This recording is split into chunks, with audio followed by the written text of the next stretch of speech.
Salutations à la populace, on se retrouve pour une nouvelle vidéo et là c'est particulier parce que c'est une vidéo sur l'univers Marvel et sur la série What If saison 3 qui est arrivée à son terme aujourd'hui. Du coup moi je voulais faire une dernière vidéo avec l'épisode 7 et l'épisode 8 condensés parce que du coup c'est la même histoire et voilà, la série s'est terminée aujourd'hui. Qu'est-ce qu'on en pense de la fin de cette série avec l'épisode 7 et l'épisode 8? Tout d'abord, commençons du coup par cet épisode 7. Eh ben voilà, What If, qui pour moi termine sur une bonne note, même si on s'attendait à quand même mieux. Parce que ça reste, ils ont fait des choses sympas, mais sans jamais aller dans la profondeur du multivers. Du coup, ce qui est quand même dommage. Le problème, c'est que c'était la 3e saison, et là, je pense que c'était la dernière, parce que du coup, on n'aura plus de What If. Et même s'ils se sont quand même bien un petit peu rattrapés avec l'épisode 8, où ils ont quand même bien finalisé la chose, mais sur trois saisons, je trouve que c'est un peu trop peu par rapport à le lore et ce qu'ils auraient pu nous sortir en termes d'histoire, par rapport au multivers, par rapport à toutes les possibilités, même dans l'épisode 8, ils le disent, toutes les possibilités qu'il y avait. Je trouve que c'est un peu insatisfaisant, tout simplement. Et voilà, du coup, je reste un peu sur ma faim, mais je ne vais pas cracher sur ce qu'on nous a donné parce que c'est quand même un travail qui a été réfléchi, qui a été fait quand même. Donc c'est pas du caca qu'on nous a donné comme Sony. Donc par rapport à ça, c'est plutôt cool. Mais on s'attendait à beaucoup plus en termes d'histoire, en termes d'enjeux, en termes d'enjeux même dans le multivers en soi par rapport au film. Donc je trouve que c'est un peu dommage, mais même si ils arrivent quand même à terminer sur une bonne note avec l'épisode 8. Du coup, l'épisode 7, je vais rappeler très rapidement. Attention, spoiler, je vous redis, spoiler les amis, spoiler. C'est bon, vous êtes partis? De toute façon, à cette heure-ci, à mon avis, vous avez déjà vu l'épisode 7, l'épisode 8, et vous avez terminé la série. Donc, je pars du principe que c'est bon pour vous. Non, j'ai pas repris, non. C'est pas le S. Voilà. Donc, l'épisode 7, c'était « Et si le gardien disparaissait ?» Donc, le Watcher, que nous connaissons tous, le grand Watu. Et le gardien doit être jugé pour ses nombreuses interventions. Et du coup, oui, il y a une équipe qui sort dans cet épisode 7 avec encore une fois un Agent Carter. Kaori, je crois, Storm. Donc, c'est sa grande arrivée dans le MCU en tant que mutant et en tant que X-Men. Donc ça fait plaisir. Ça, pour le coup, c'était cool. Et on a, comment elle s'appelle? Brandy, je sais plus, la fille là de What the Duck et Darcy Lewis. Franchement, catastrophique les amis, je vais pas vous mentir. Enfin bref, ceci étant dit, catastrophique sur le personnage, mais ceci étant dit, ce sont les personnages qui sont choisis pour ce grand final de What If saison 3 et pour affronter les Watchers, parce que oui, dans l'épisode qui suit, visiblement, ils vont affronter carrément l'éminence carrément de la 5e dimension, du coup, le king, on va dire, des gardiens et ses 2 acolytes, juste ici. Donc ce n'est pas rien quand même, ce sont carrément des entités cosmiques.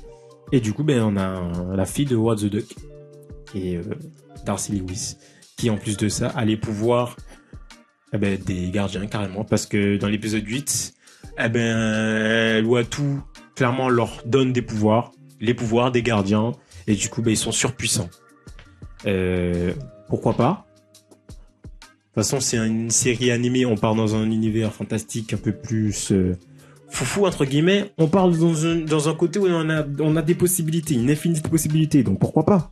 Mais j'aurais pas choisi ces persos par ailleurs. Moi perso, je n'aurais pas choisi ces persos, mais à voir. Par contre, je suis désolé, mais au bout d'un moment, il faut arrêter avec Captain Carter.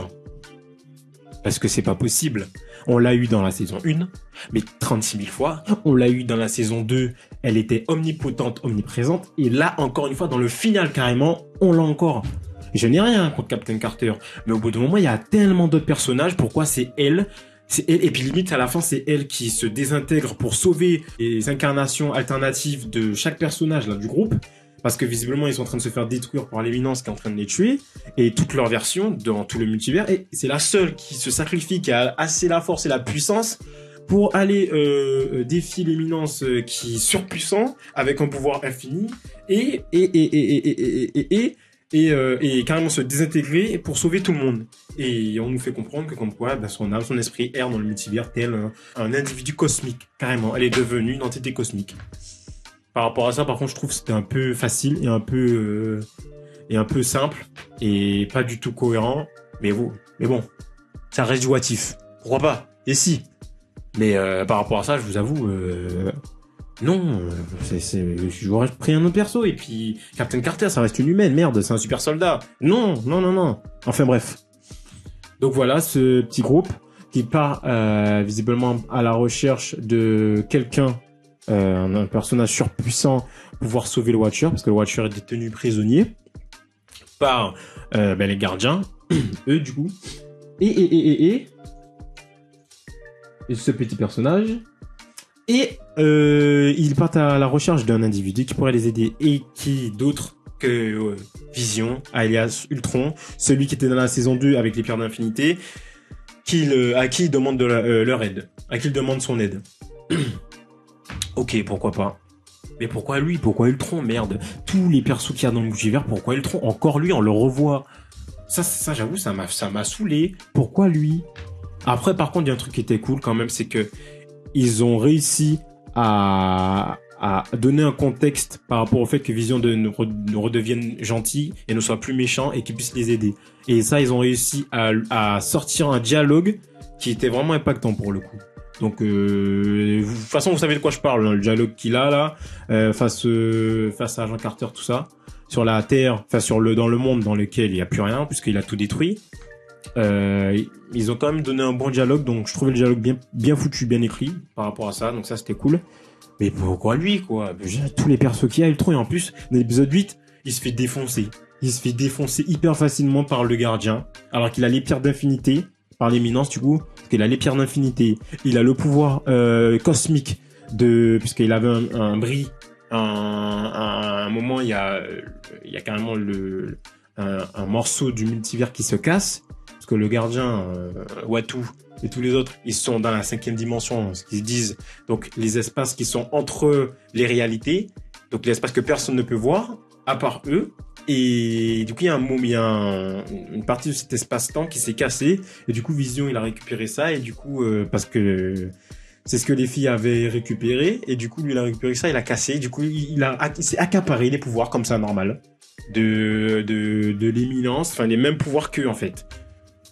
Ça, par contre, par rapport à ça, je trouve qu'il y avait un manque de cohérence, parce que du coup, Watu, il faut qu'il fasse serment pour qu'il puisse avoir les pouvoirs des Watchers. Par contre, lui, Vision, il suffit juste d'en prendre un bout d'une réalité, enfin de l'espace-temps, de le casser, il a les pouvoirs, les mêmes pouvoirs des Watchers. Il y a un petit problème. Mais enfin, bon, c'est et si, mais on va passer tout ça de toute façon, parce qu'il y a trop de trucs qui ne vont pas par rapport à ça. Bref. Restons sur la finalité. La finalité, c'est qu'il y a un combat avec toutes ces petites personnes, les Watchers et les petites. Je sais pas si j'ai une petite photo là de toute façon, je vais mettre par dessus une photo des filles où elles sont en train de se battre. Ils sont en train de se battre clairement sur une terre inconnue. Et tu sens quand même qu'il y a de la puissance des gardiens et tout. Mais enfin voilà quoi. Enfin, ok, ils ont eu. Même avant qu'ils ont eu la puissance des gardiens et tout. Ils se battaient juste avec leur pouvoir. Ils arrivaient à se fighter sans les pouvoirs cosmiques face aux Watchers. Ils arrivaient à se fighter, normal. Bon après ils ont eu le pouvoir cosmique, donc là ok on comprend qu'ils arrivent à se fighter, qu'ils arrivent à répondre, à avoir du répondant et tout. Mais juste avant ils arrivaient à se fighter normal. Ok. Mais voilà ils se fightent et tout et arrive la fin où voilà. Agent Carter, elle décide, parce que là, c'est le point de non-retour, parce que visiblement, c'est ça l'épisode 8, c'est et si, voilà, on sait pas, et si, c'est tout. Le point de non-retour, où c'est la fin de chaque, comme je disais, chaque incarnation de ces personnages-là, Agent Carter, Brandy, je sais même pas si c'est ça, Storm et Kaori, et elle décide de se sacrifier à Agent Carter du coup pour pouvoir sauver tout le monde. Et ils se retrouvent sur la Terre. Je sais pas, il y a une grosse explosion et tout après le fight. Ils se retrouvent sur la Terre de Doctor Strange, celle qu'il avait refaçonnée. Parce que le gardien, visiblement, dans la saison 2, on s'en rappelle, il avait aidé le Doctor Strange, le Strange suprême, qui avait détruit son univers pour refaçonner un autre à son image, pour repartir des zéros et faire quelque chose de bien pour une fois par rapport au fait qu'il ait désintégré son propre monde. Et du coup, ils atterrissent sur cette terre, la terre de Doctor Strange, une terre que seul lui a le pouvoir absolu sur cette terre. Et le Watcher, du coup, l'éminence ne peut rien faire. Il essaye de faire quelque chose avec ses pouvoirs, mais il ne les a pas. Et du coup, voilà, on arrive sur la finalité où ils se disent ok, nanana, l'éminence comprend ce que voulait dire Watu, etc. Qu'ils ne doivent plus seulement l'observer, maintenant ils doivent faire quelque chose, enfin aider ceux qui doivent être aidés, etc. Enfin bon, en gros c'est ça le message, ils ne doivent plus seulement observer, mais participer. Voilà, donc bon. En fait, la finalité sur le côté baston et le côté épique, moi ça j'ai trouvé cool parce que vraiment le côté baston, ils se battent quand même face aux grands Watcher et Éminence, ça c'était quand même cool. Mais après il y a tellement d'incohérences en termes d'histoire et de background des personnages que ça devient un peu ridicule pour certains. Donc c'est un peu dommage. Mais en tout cas, en termes d'épique, moi j'ai bien aimé. Donc c'est pour ça que je dis que ça a quand même bien fini.